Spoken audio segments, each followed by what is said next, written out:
Good afternoon, ladies and gentlemen. Thank you for joining us today for our webinar on how social engineering threatens your digital channels.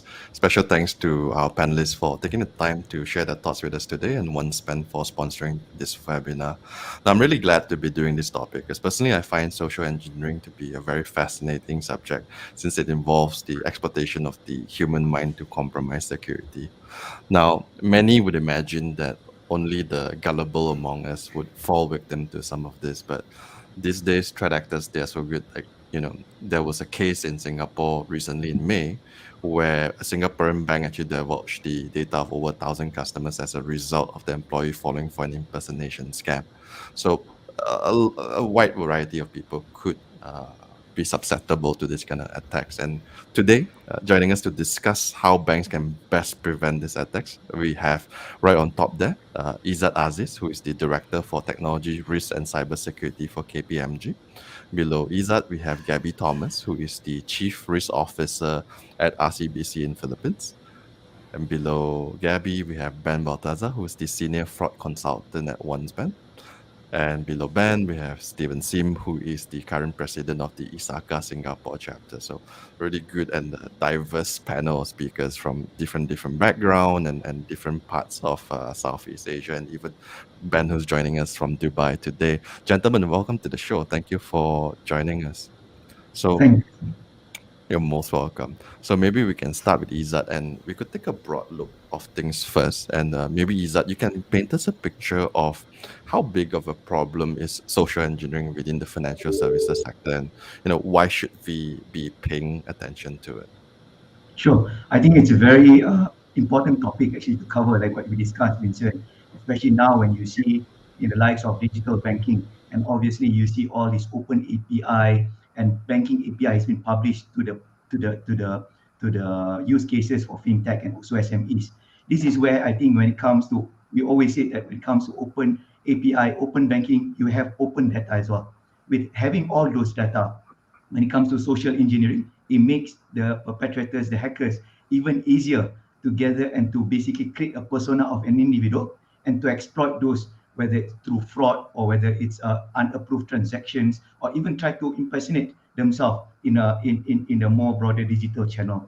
And the reason why social engineering has become more prominent now is because before, when it comes to social engineering, we always actually relate it to the physical access, whether it's tailgating, going to the premise that we're not supposed to, going to the places, get all, they call it dumpster diving. You get all these things that they throw away and then just try to read whatever they get it. But now when it comes to the digital world, due to the COVID and pandemic, I think it's just kickstart a different side of social engineering, where we see there's a lot more social engineering back on the digital channel, whether it's via handphones, whether it's via text messaging, via email, or even now we have all these conference brochures and all of this.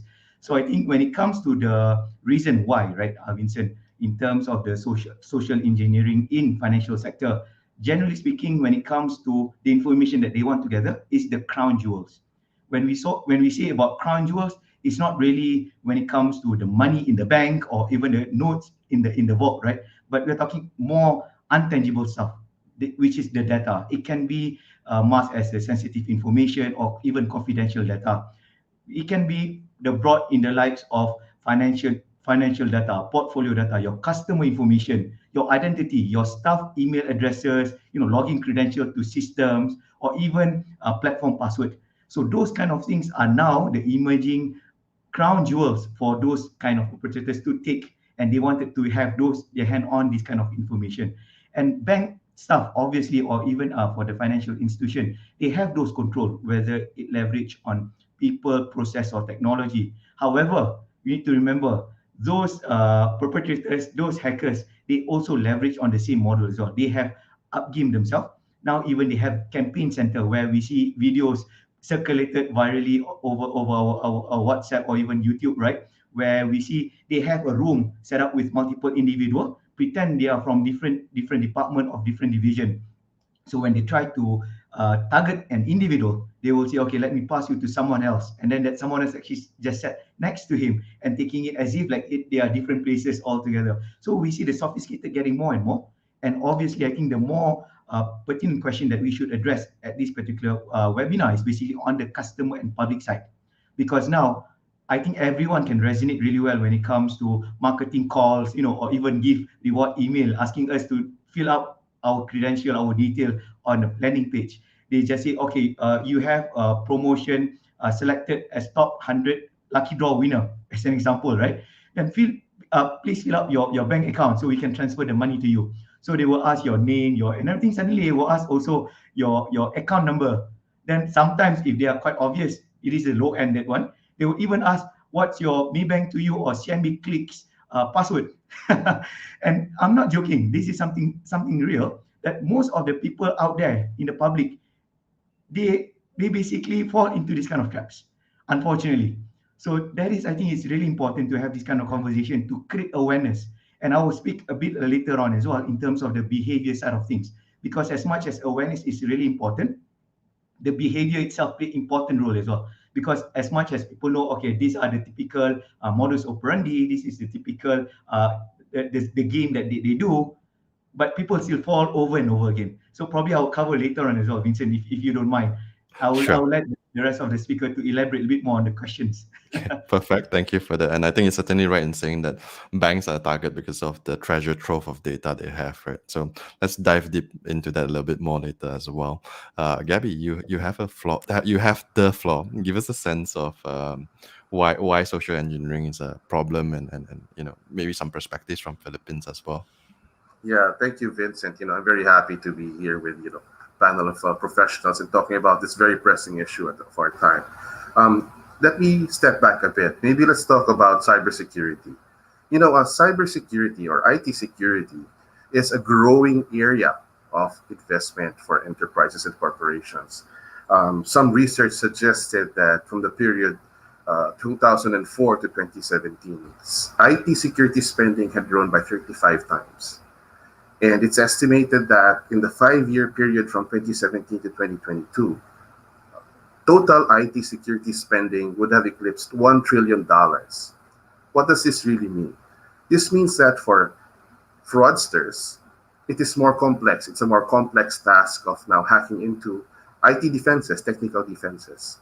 So the natural tendency is to go to the weakest link in the IT defense chain, which is people.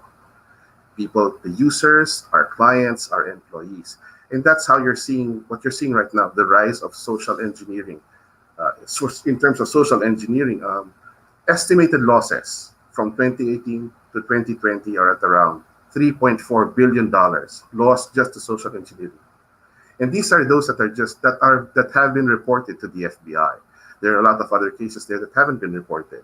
So we need to dive deeply into what is causing all of this social engineering. How are these fraud actors trying to access our minds? They are hacking into our minds and our behaviors. And I echo what Izzat said. It is a behavioral issue as well. But I like to also mention that it is all about human nature.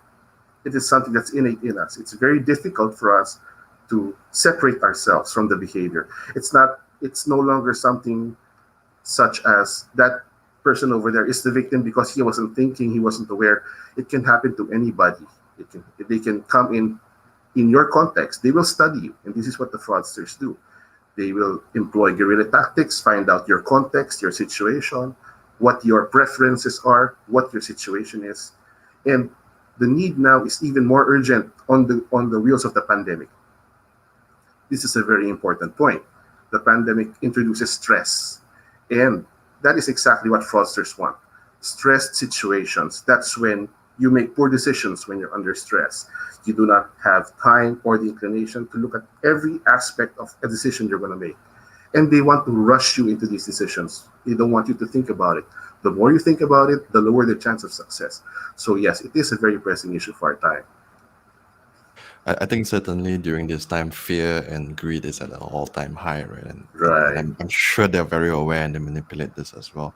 And as you said, humans are often the weakest link, and very often social engineering is the most inexpensive way for them to compromise and overcome all these sophisticated systems, right? So very Exactly. good points over there, Gabby. Thanks for bringing this up. Let's move on to Ben. Ben, from a technology provider, tell us what you're seeing. Give us a sense of how big a problem social engineering is right now. You have the floor, Ben. Go ahead. Yeah, thank you. So I think social engineering it's a big problem because essentially it's at the core of almost every attack, every data breach. It's not just social engineering as an attack by itself, which is often used in the forms of scams and so on victims. But if you look at things like data breaches, I mean, almost every data breach has been performed somewhat by relying on social engineering, just someone getting phished, someone clicking a link. So it's pretty much the core of almost every digital attack, because our technologies, it's pretty good in most cases. But we exploit the human element to bypass a lot of the controls that we have in place. So I think that's why social engineering is such an important topic. It's widely used. It's used to attack your employees. It's used to attack your customers. You can basically exploit every human. And as Gabby said, it's human nature, right? So we can educate people, but essentially social engineering is still designed to take advantage of that psychological aspect of people. And it is always going to be successful to some extent. It doesn't matter how well educated, well versed you are in security. If you are or you happen to be in the wrong spot at that time, then you are still vulnerable to that, right? So they really exploit that psychological element. They exploit our needs as human beings, and then they take advantage of people when they are in a weak situation. And of course, they manipulate situations to put you into that weak spot so that they can exploit you. And I think that's something that's maybe sometimes overlooked, is that yes, we can educate people. Yes, it's important for them to understand, what people can do and how they will try to take advantage of you. But there's been many cases of, well-versed security professionals also being victim to these kinds of schemes or attacks, just because they weren't provided the right tools to actually help themselves. And that's, in our case as a technology provider, is to help institutions provide technology to their customers, that those users can actually protect themselves, because in the end, if they don't have the tools to identify or to kind of protect against these kind of attacks, then it's kind of an unfair battle. And the fraudster only needs to get it right once. We need to get it right every single time. So it's unfair to begin with anyway. I mean, certainly it's kind of a lopsided battle, right? And I think you're correct in pointing out that it's not just those who may not be so well versed with the subject, right? Sometimes even people who are very educated, people who are very familiar with this thing, fall victim as well. I recall in my old company, my finance manager, who was a brilliant lady as well, the fraudster kind of tracked our entire trail of emails, and then an email came from the boss saying, hey, I can't be reached right now, but you need to transfer money to this vendor to this account. And it was so believable that money just flew out the window. And I think that's certainly something that does happen to the best of us. And I think we can explore a little bit more about the tools, the governance, and the kind of education that can take place to prevent this. Thanks for your views, Ben. Let's move on to Stephen. And Stephen, as an association, more like a professional body for IT governance and whatnot, I'm sure you have a lot of interesting perspectives about a subject like social engineering. So give us a sense of how big a problem it is and what's your views on this particular subject. Yeah. Thanks, Vincent, for having me. The rest of the co-panelists, they've shared very strong views, very good views. Concur with them definitely, and I echo what Ben has shared earlier. It is definitely an asymmetric problem, and when he mentioned about not just the people on the street, but even professionals are falling prey, I fully concur with that, because we have seen reports about cybersecurity professionals falling prey as well through LinkedIn job apps, promising lucrative pay and so forth. So Vincent, you shared earlier, yes, it is really about greed and fear. So is the social engineering is really the oldest trick in the book, and we should definitely pay attention, because hacking down the human firewall as the first layer of defense is often lucrative for hackers, simply because it's often successful. And in fact, Forbes in April this year released a report which is similar to what some of our Asaka surveys have identified, the banking has overtaken retail as number 3 brand phishing target for hackers to seeking to acquire and misuse customers' personal information. So BFSI definitely is increasingly targeted. And again, I echo Ben's point is that when we initially first think of social engineering, we think about scams, fraud, phishing, but it is a bigger problem than that. If you look at what are the modus operandi of all the cyber attacks out there, we look at the cyber Q chain, we look at the MITRE ATT&CK framework. Social engineering is the favorite entry point, right, to getting a foothold into the organization before the attacker laterally moves to result in specific action on objectives or consequences. The consequences can be ransomware attack, not just fraud. Of course, data breach is the other one, and unavailable, bringing down services, that's another one. So social engineering is a means to achieving those type of consequences that can bring lucrative business to hackers, as also nation-state actors, such as stealing of intellectual property. Yeah, thank you. Thanks, Stephen. Yeah, and certainly the problem is a rising one, right? I mean, speaking of phishing, I'm seeing that nowadays there are phishing as a service offered. So like even the average Joe can now easily attack. So that's really unfortunate. Maybe later, Stephen, we can jump back to you to talk about training governance, since that's really an area that ISACA focuses a lot on, right? So meanwhile, let's move back to Izzat. Izzat, can we talk a little bit more about what kind of what forms of social engineering are we seeing these days? Walk us through, how they use human psychology, greed, fear to actually be successful in the attacks against whether employees or users of the BFSI sectors. Sure, Vincent. I think that's a good question as well. So when it comes to the campaign, right, I think this is something that we can see as well in terms of the landscape. They are quite updated in that way as well. So they are quite follow through in terms of example now in the likes of pandemics. Their campaigns will revolve around COVID numbers update. Example, if you want to be vaccinated, please press this link. If you want to know what is your vaccination date, example, you have all of this. So the narrative is very close to the current situation.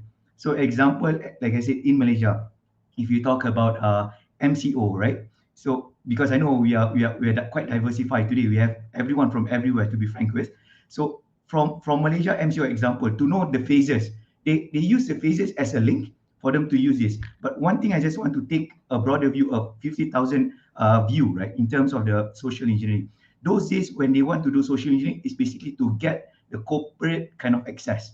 But now you need to remember, by working from home, the staff, the employee, they have the data, their information on their laptop, physically, remotely located. So they have safe, sensitive information, customer data, all these transactions, or even, company confidential information.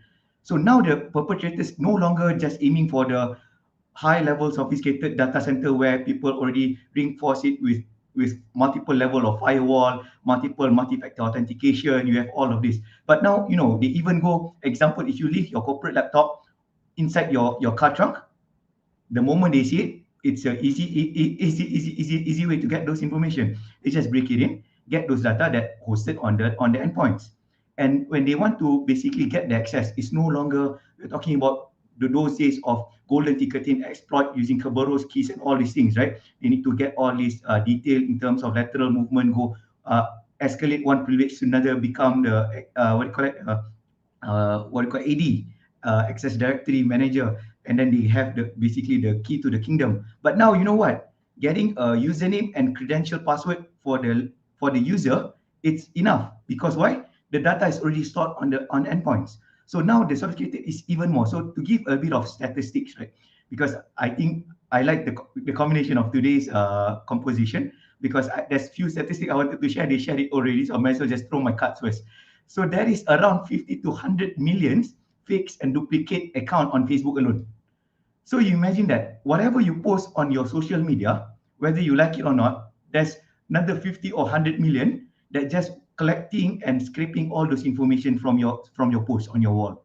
So those kind of things, I think we just need to let it settle to understand really truly the fundamental problems of social engineering, which is they are no longer, wanted to access your data center, your corporate office. Those days they try to, piggyback and what do you call it? Try to tailgate and then do a basically high level desk screening. But now, guess what? They are eyeing on you. They are eyeing on individual staff. They are eyeing on individual employees. To basically, the moment at their weakest link, they leave the laptop in the car. They will get people will break into the car and get the laptop out. The moment they take the call over cafeteria or even at the public areas, they will eavesdrop. The moment they open up sensitive information while commuting, whether in train station or even public locomotive, they will start shoulder surfing. So it's broader than just a simplified social engineering for the corporate office now. It's more beyond in terms of our lifestyle. So now we need to relook, like I said, we need to take a very high level, even when it comes to the tools, right? As a cybersecurity practitioner myself, I think those days we are looking into all these complicated, sophisticated tools to embed at the endpoints.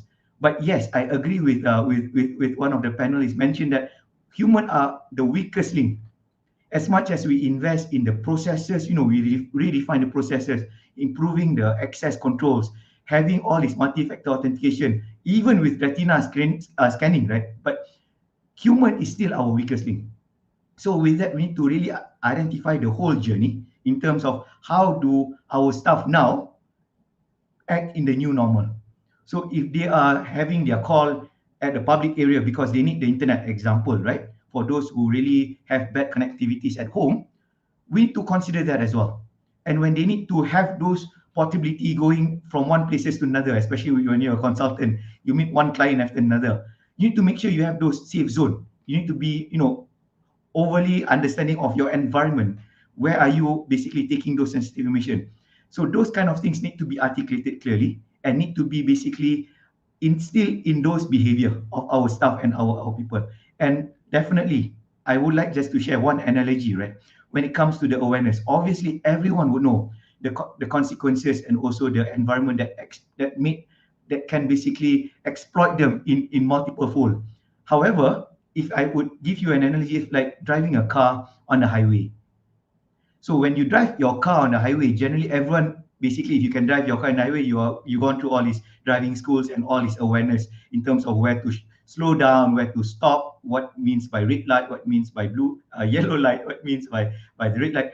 But guess what? On the highway, in Malaysia, I'm not sure about the rest of the other region, but we have 110 example speed limit, right? But how many cars when we drive on the road is beyond 110? And whenever we ask them, there's always excuses. Those kind of excuses we need to basically collate and understand and basically put all these necessary controls, whether we embed, example, speed camera, in the likes of technology in cybersecurity, we embed some sort of like, they call it UBA, end user behavior analytics, on our SIEM and our security operations center, where the moment the users start to take call, midnight, example, the system will lock and say that this is not something usual. It's quite normal for the user to do so. So let's track and record those sessions. Example, the moment someone tried to connect via VPN from other side of the world, to able to understand and locked it and say that you're not supposed to connect because we know that you are in Malaysia, for example. Sure. So those kind of social engineering control need to be basically re-implement. And for us as a cybersecurity practitioner, need to take a step back and review the in-depth strategy to have the controls and measurement and the measures in each and every in each and every layer. So I think, Vincent, that is basically if I were to bring you to the reality at the moment in terms of how they exploit our people side of things. All right. Thank you for that, Izzat. It's a good overview. So maybe then we can move on over to Gabby to, number one, get his sense. And number two, I mean, Gabby, I'm sure you also pay attention to all these new forms of social engineering that's happening, all these new risks that's associated from remote working, as Izzat says, right? So maybe walk us through what are some of the new emerging attacks you're seeing, and what is being practiced in your bank right now to kind of prevent all this possible exploitations and attacks and whatnot. Gabby, you have the floor. Yeah, sure. Okay. You know that social engineering is pervasive when it really hits close to home, and you've seen it yourself. If you've seen an attempt on yourself, then that means it is that pervasive. We've seen the usual phishing, smishing, vishing, um, but we've also seen them use the situation like the pandemic, as Izat said. They will say that we are the government, we are taking a census of COVID statistics in the area or in your locality. Please click on this link to put in your information so that we can get our statistics right. And it's a malicious link. Or even the proliferation of fraud, they can actually work on that. They'll say, your terminal has been compromised. If you want us to fix the issue, please click on this link. We will fix it and we will try to recover your data. We've also seen something as blatant as saying, we have compromised your terminal. We have your data. Please pay us or else we're going to disclose this. So it's a wide range, and working from home, yes, definitely, I agree. It introduces a dimension of added risk. Why? You are no longer protected by the firewall in the corporation. You now have to make sure that your local Wi-Fi connection at home is secure. I hope you practice safety at home and password protect your Wi-Fi connection, because that is a key endpoint security you need to implement for working at home. Now, having said that, and now moving into what is suggested about using technology and deep data, analytics to find out the patterns. The challenge there is, number one, we need to build the data over time, and we're still very early in the game. So the machines will learn more and will be able to block these. Number two, the fraudsters are very good at hiding in plain sight. It's very difficult for machines to distinguish between what seems to be a fraud attack versus what is a legitimate email. So the solution now must be one that's combination of technology and the user. So, and we're seeing what we do is we have programs that will prompt the user. This looks suspicious, although we won't block it because the risk there is you'll block something legitimate and it will have business impact. So you want to prompt the users and say, there's something suspicious about this email, please check it. Because the best thing you can do is ask them to stop and think. Remember, when in doubt, think first before you act. And that, I think, is the best way we can help our users. So that is the way forward from that's one of the few technology aids you can do to help our users and keep them safe. I think, good points, right? Technology and users has to be a combination of both. That's right. And I think our next two panelists both come from different angles, right? I think Ben could be in a good position to talk about technology and tools, and probably Steven can elaborate more on governance and users in terms of protecting from the social engineering attacks. Thanks for that, Gabby. Let's move on to Ben. Ben, walk us through, some of the tools and technologies out there that you think banks can deploy to protect both its users and employees from being victims of social engineering attacks. Ben, you have the floor.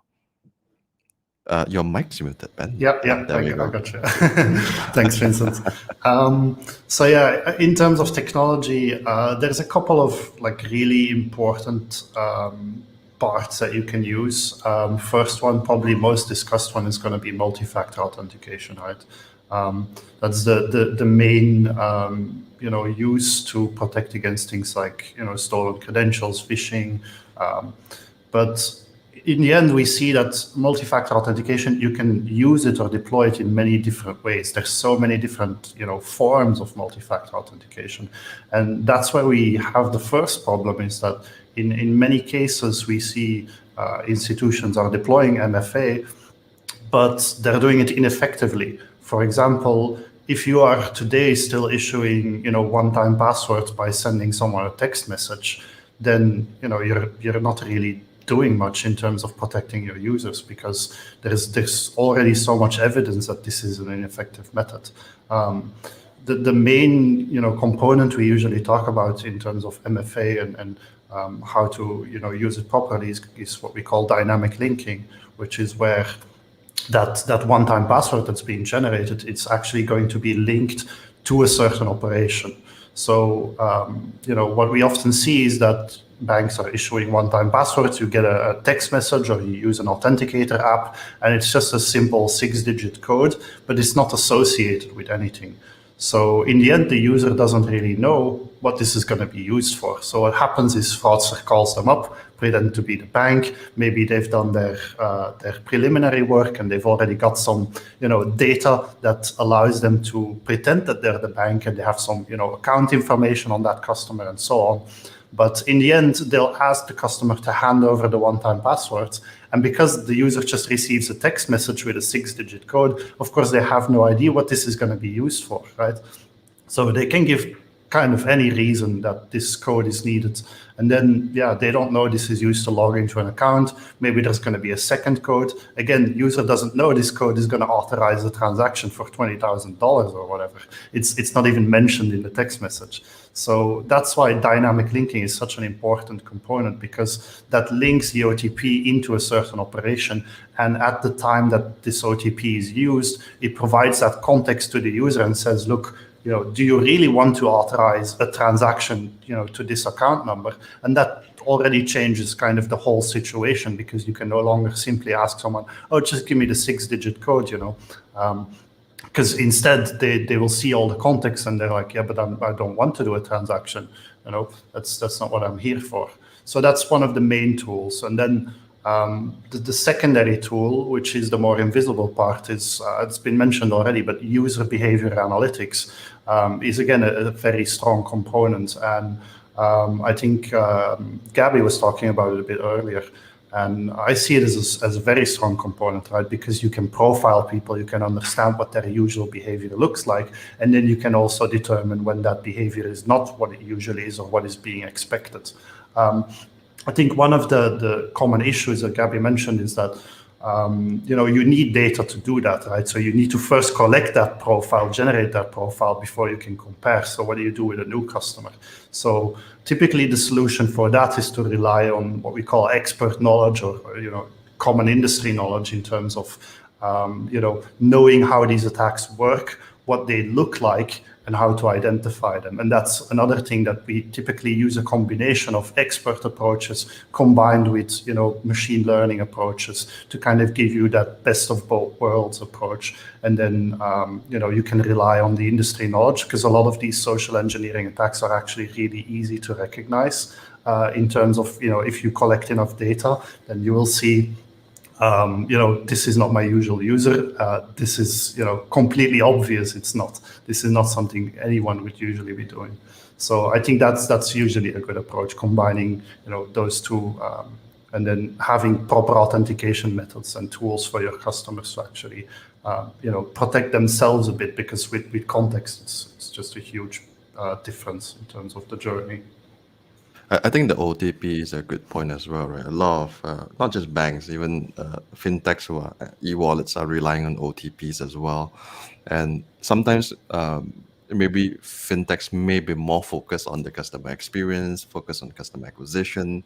They might not pay attention as much to this portion of the business until it becomes a problem. Right? And we've seen in some markets where e-wallets are introduced, a lot of this new users also get susceptible to giving out the OTPs to scammers. So that's definitely a good point over there as well. And the most important part there is actually we have the technology today to make that both more user-friendly and more secure and safe for the user. So we shouldn't be sending people 6-digit codes. We can eliminate that process altogether. There's no need for them to enter 6-digit codes. We know how to do it. But of course, if we don't deploy it to the end user, then too bad. They have no access to it. For sure. Thank you for that, Ben. Let's move on to Stephen. Stephen, of course, you will be able to provide us very good perspectives on governance and user training to actually prevent some of this social engineering from happening. So what are some best practices from where you sit as the president of ISACA in Singapore right now? Yeah, first and foremost, I echo what Ben and yourself has shared about technologies itself. Sometimes it's about how they are being implemented, how they are being deployed, whether they are adequately deployed. So there have been a few cases where technology hasn't been deployed where we have seen organizations not deploying technologies adequately. So the rush to digital transformation, the rush to cloud, because of COVID, the rush to Office 365 without a proper risk assessment. Yeah, so that results in an improper implementation. What do I mean by that? There are still surprisingly a lot of companies that have still retained legacy protocols for email. So for Office 365, it may appear that MFA is in place, but because of legacy protocols, you have users who needs to use the native email apps on your iPhones and your other mobile devices to connect seamlessly to read email. That is where protocols like IMAP and SMTP are still single factor, right? So and that is where attacks happen. So that brings me to the importance of governance, right? So governance, we always take a step back. Whether it's phishing, social engineering, all these are types of attack methods, right? We always go back to our first principles is, as an enterprise, where is your risk appetite? And Asaka believes in optimizing risk because businesses have to take some risk. The only way to avoid risk is not connect anywhere on the network. And some people even say bury in a computer in a lab box, right? And bury it 40 feet underground. So that's not the way to go.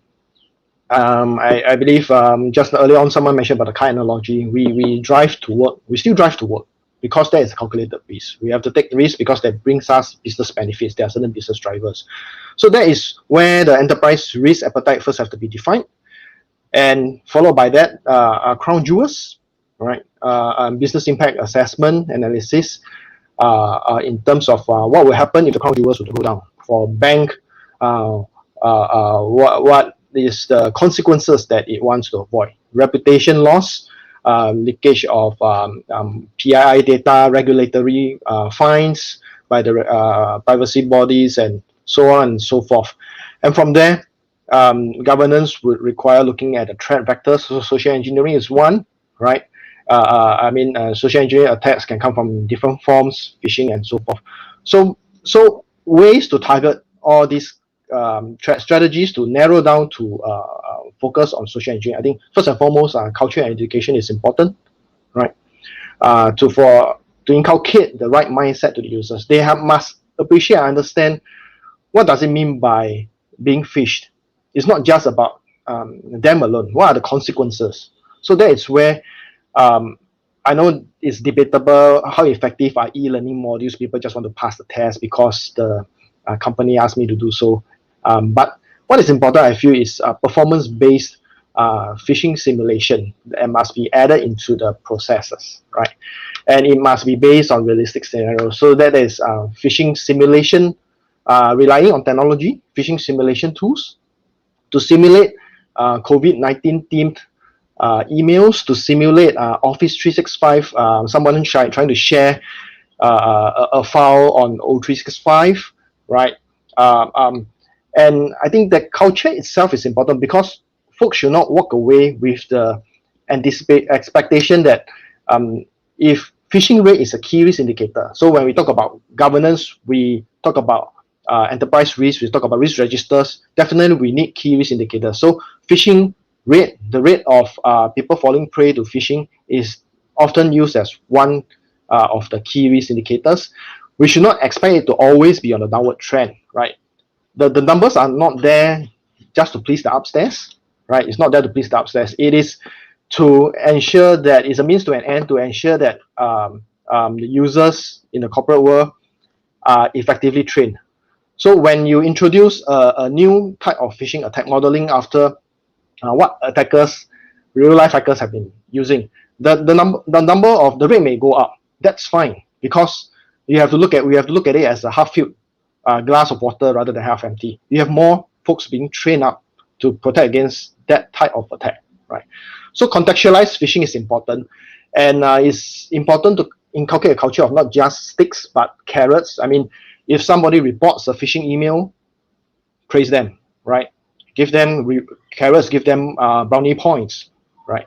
So over on top of that, I think the contextualization of phishing is important, in terms of who we are looking at. For instance, HR, when we look at risk management, we look at HR. HR, they receive CVs and resumes.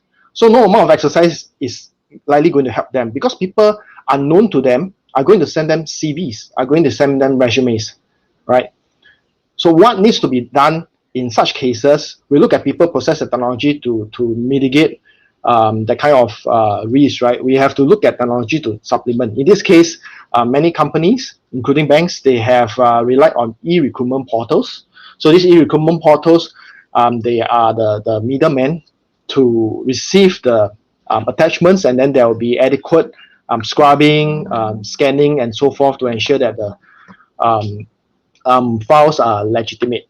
Yeah. One more point I just want to add is that because phishing, we cannot rely too much on the human firewall itself, because nowadays there's a lot of BEC compromises down the supply chain. So what do I mean by that? You engage a supplier, the supplier uses an external email provider that supports single-factor authentication, and his email account gets compromised. Send an email asking for payment for services that have provided the bank, and then ask funds to be remitted to a specific account that is not a legitimate one, and that becomes a fraudulent issue. So analytics, I agree, have its limits, and therefore governance has to look at it from a holistic angle. In fact, when we did our annual ISACA Singapore survey against our ISACA membership, we also realized that more employees are facing increased burnout due to remote working. And can you imagine, these folks are already facing burnout. Would they still have that conscientious mind and diligent mindset to always look out for phishing emails? May or may not, but that is something that indirect indicators we have to look at. And my last point is on the supply chain itself.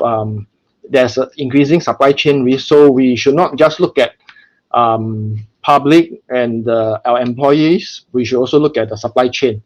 At the end of the day, it's a multifaceted problem, a lot of angles and to look at. Ultimately, public-private partnership with regards to governments and companies, as well as associations like ISACA, need to come together to work towards bringing forth this education to the more underprivileged folks like the SMEs, because when we look at supply chains, we are looking not just as banks, as big MNCs. The suppliers may be smaller SMEs who may not have the expertise, the training, and the knowledge to secure their systems, and any impact at the end would cascade into upstream and downstream implications. Thank you. Thanks, Stephen. And of course, you talk about employees burnout and remote working. It's not just the burnout, right? It's much harder to be able to spot a phishing email if you have a baby crying next to you, a dog barking next to you.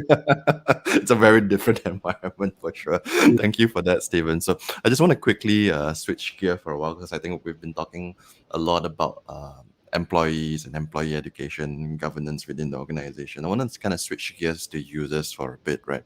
And maybe I'll invite Gabby to kind of go first. Gabby, I noticed that in Philippines, especially through your Discard Tech app, you guys have onboarded a lot of customers who are digital for the first time, right? That's right. Right. And obviously, a lot of these users may be a little bit more vulnerable compared to someone who's more digitally savvy, who's more used to digital financial services. What extra steps is being taken by RCBC in that regard, in terms of protecting some of these less savvy users? Well, to put it back a little bit, I'd like to talk about the psychology of the vulnerability. And you're right. Implementing Discard Tech, banking the unbanked. These are people technological for the first time. There are a lot of nuances for them, and so this compounds the issue. So of course, as Stephen had mentioned, there is an ongoing campaign, information awareness, if you will. You want to communicate to them in a not so boring form of communication. You don't want to come across as a bulletin always on the website, too many words. No one has time to go through all these words. You want to be more visual. People like stories, so paint a story for them. Tell them, what, this is the newest risk, and then you go into an audio visual type of presentation, and then you tell them this could be you, so be aware. What should you be watching out for? And part of that conversation has to be, what are my information assets? Now, from a consumer's perspective, what information will a hacker want to get from me to be able to get my assets? So what do I have to secure? What do I, under no circumstance, surrender to anyone? No one will ask this from you. So basically, that's the type of campaign or information you want to get through, but also the method of communication. You want to make it more alive, more engaging for them, because this generation is more audiovisual than we are. I'm not trying to divulge my age here, but you know what I mean. But really, it's a lot a psychological problem. So really, the solution has to be psychologically based as well.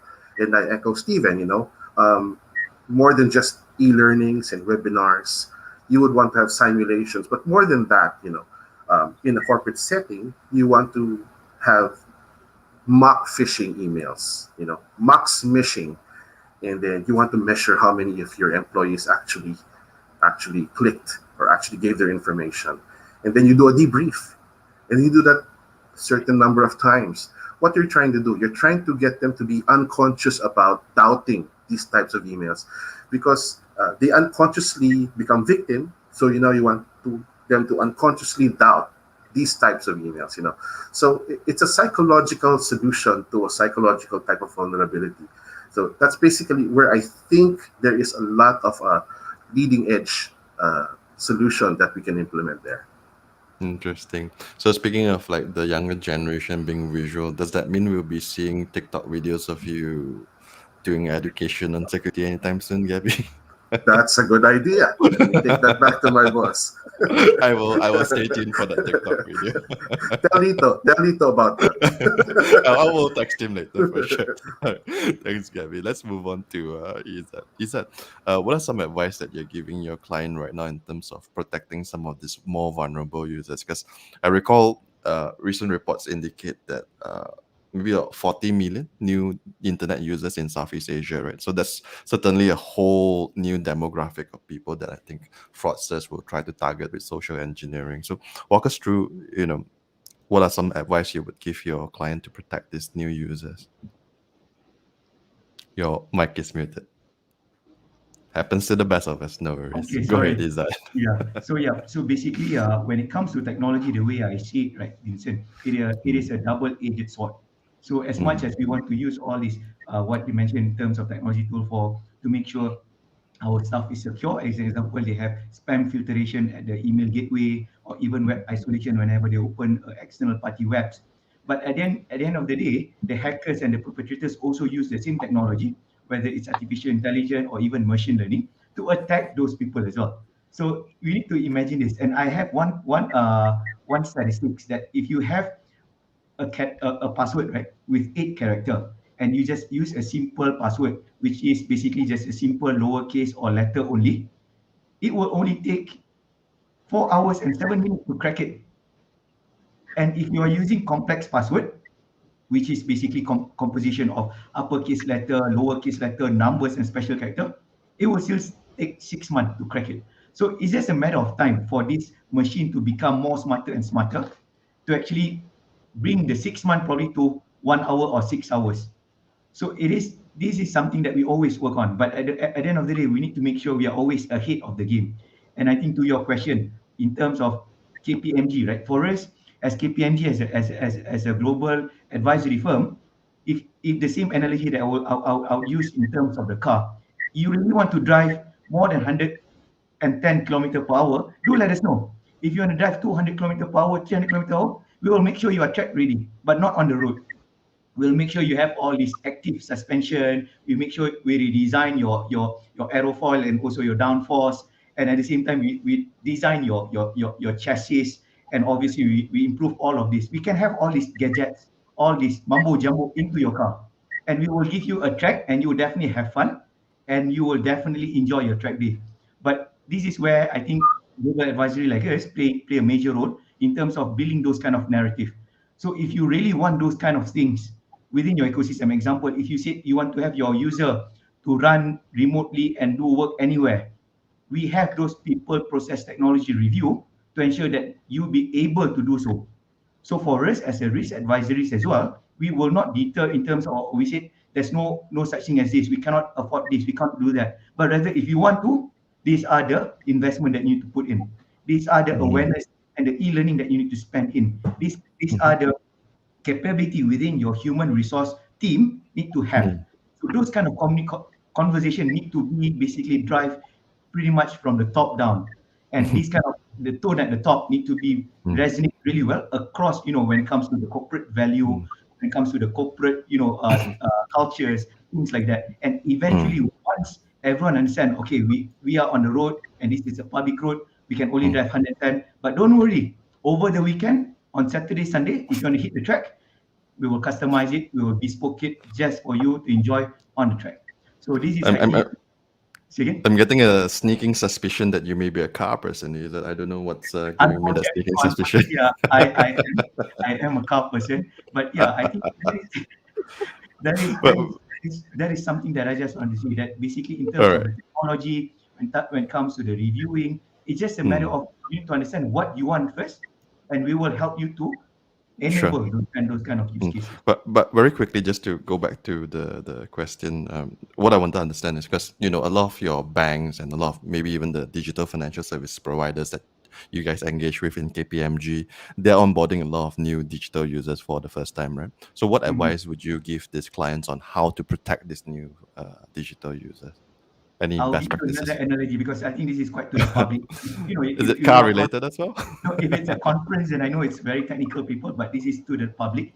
So I would say when it comes to emerging technology, there's a lot of things that people can't comprehend and they can't wrap around their head when it comes to onboarding, whether when it comes to artificial intelligence tool, robotic process automation, or even chatbots, right?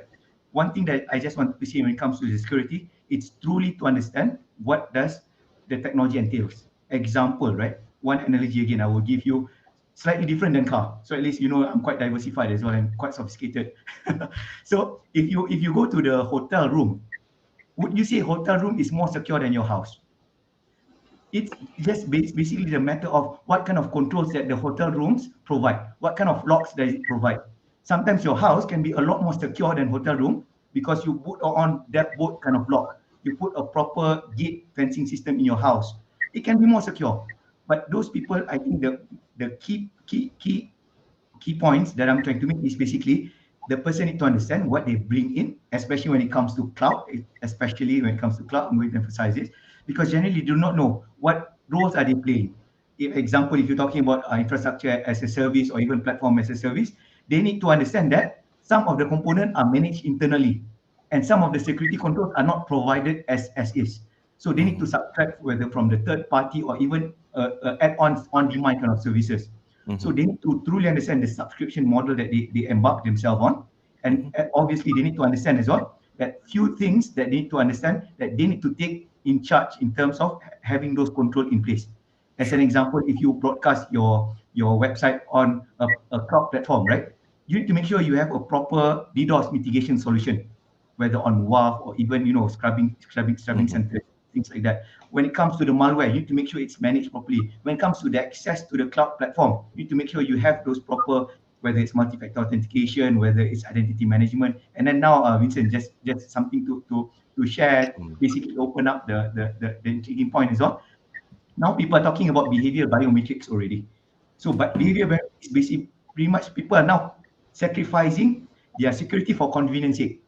So now let's let technology overtake that security side. So no longer OTP on all this manual, key in all this one-time password, but now the technology tool itself will detect your system when it comes to how you hold your phone. For example, where is phone located at?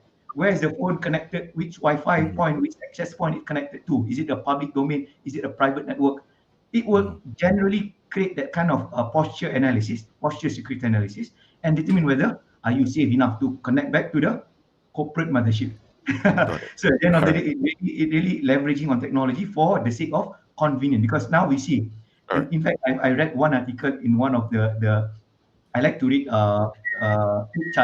Flipboard, just so you know. So one of the cartoon they show that now when you lost your password, right?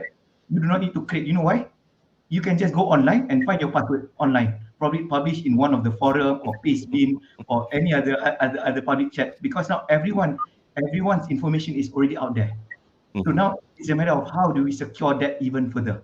So that is basically if I were to Mhm. position KPMG, and at the same time, I think before I pass back to you, I would just like to tell the basic principle are still applied. So for organization, for corporate, they will still need to basically make sure they patch the system, which is Mhm. really important because that will cover at least 80% of the exposure. And then second one, to make sure they perform this vulnerability assessment and penetration testing where they Mhm. will actually update themselves, whether it's 0 days and all of this to make sure they are tightened in that way. And thirdly, I think the hardening and the understanding of the technology stack. Mhm. Because I think one of the panel mentioned just now, the best way to secure your system is to turn it off, to switch it off and bury it 10 feet down under the earth. So I think that is true, but at the same time, that is something that I hope the audience will bring back and also bring back to Mm. their organization and say that these are the basic requirement. At least I Sure. say it will cover 80% of the exposure. Got it. All right. Thanks for that, Izzat. So let's move on to Ben then. We're running a bit short of time, so we'll just quickly wrap up the theme of how to protect some of these new users that are being onboarded, and then we'll move on to final thoughts, right? So Ben, maybe give us your thoughts on how banks, FSIs, and all these fintech companies can, protect some of these new and more vulnerable users that are being onboarded to digital services for the first time. Your thoughts on this, Ben? Yeah. So I think it's important that they make it easy, make it straightforward. We used to see security as something that's inconvenient, complicated. It's a burden to the user, to the experience. And we're in an age where user experience comes first and everything else comes after. Especially if you look at fintech, right? That's the whole point of it. And if we look at, why is Apple or Google so successful? It's because they make things very, very easy. They don't necessarily come up with something revolutionary that we haven't seen before, but they make it something that's very easy to use, straightforward. You can give it to a 5-year-old child and they can handle it.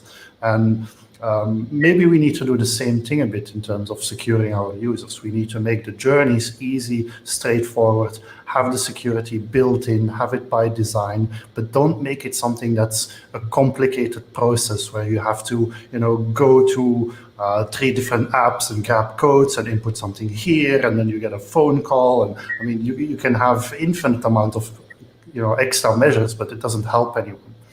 So if you build it securely and if you have a nice user journey, then your customer is going to be happy and they're going to be more secure because it's going to be much easier for them to figure out if something's wrong because it's a very simple process of, I do 1, 2, 3.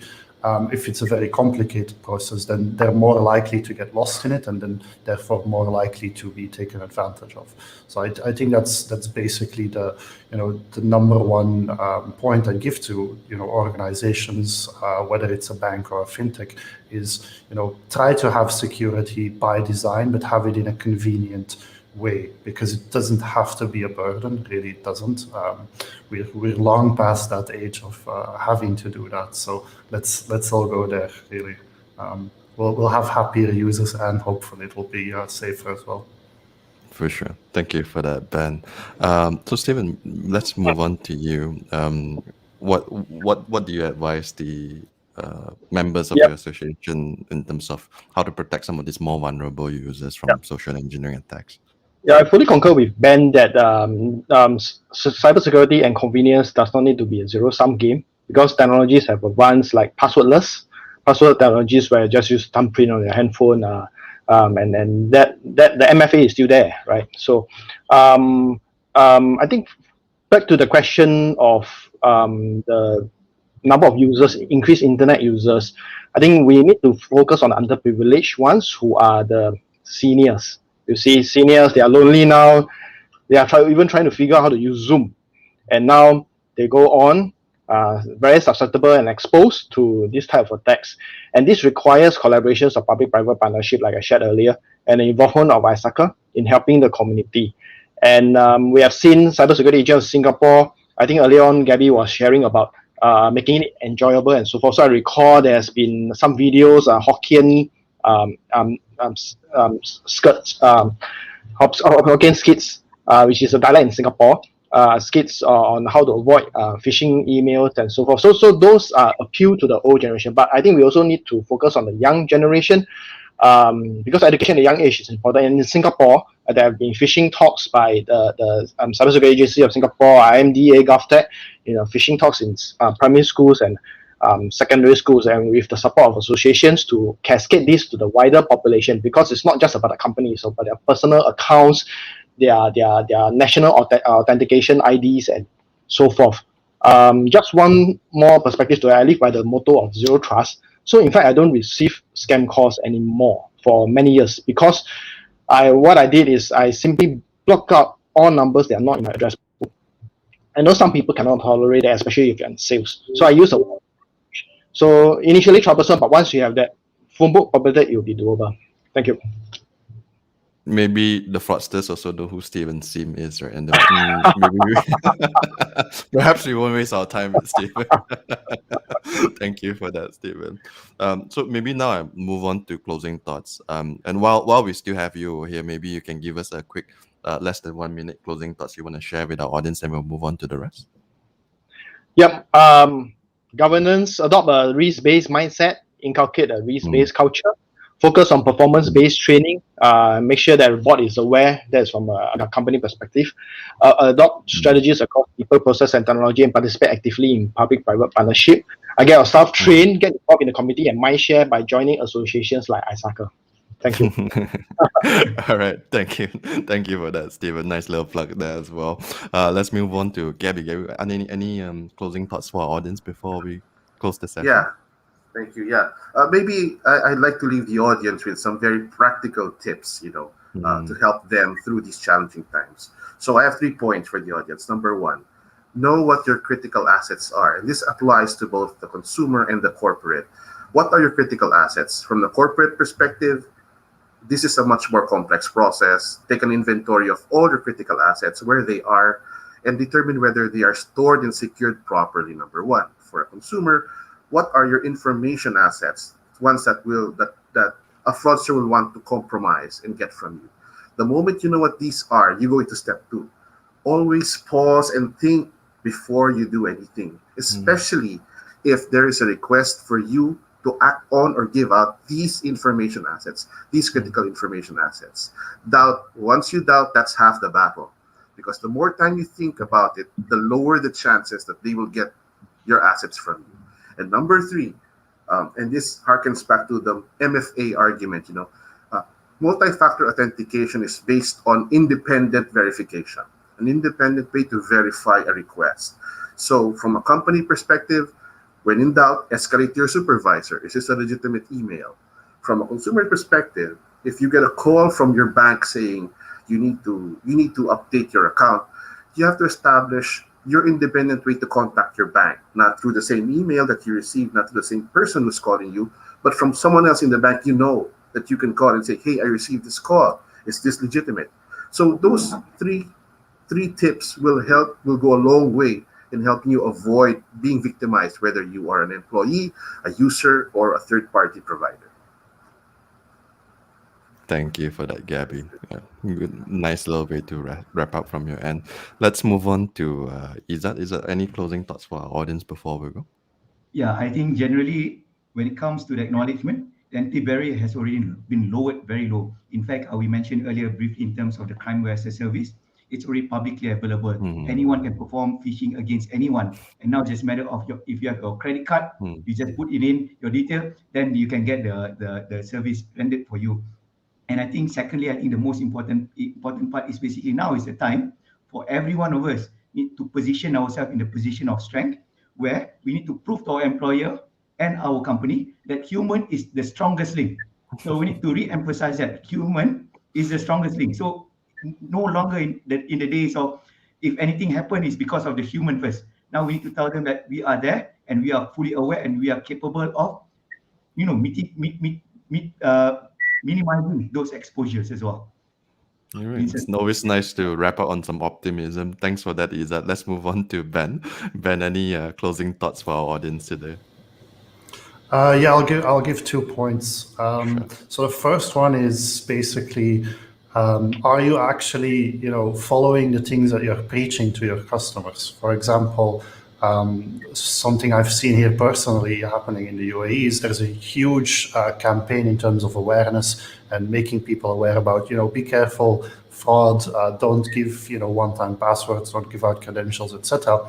But at the same time, banks are still on the phone asking people sometimes to give them an OTP just to process a request. So make sure your entire business is actually in line, because you'll be surprised how often it still happens where you have to give out a one-time password on the phone to an agent, and it's actually the bank, and they have this process still somehow where they do ask you for information, or don't click links, don't open attachments, but every month they send you your statement as an attachment via email, right? So that's the first point, is make sure those things are aligned and internally figure that out. And then the second one is try to do an exercise internally. Put yourself in the shoes of the customer. Assume you're a bit more naive than the average even, and then figure out, if I'm being attacked with a social engineering scheme, do I actually, as a customer of this organization, do I have access to all the right tools, technology, information to actually protect myself? Or, do I really have no reasonable way to figure out whether I'm talking to the bank or I'm talking to someone else? And you'll be surprised what you can actually figure out. Thank you for that, Ben. And I especially like the first point, the whole incongruence of what you ask them to do and what you practice. And that's definitely a good point to live on. With that, I'd like to thank all the audience for tuning in today, and my fellow panelists for taking the time to share their thoughts with us. We hope you enjoyed this session, and hope to see you guys again soon in future webinars. Thank you and goodbye. Thank you, Robert.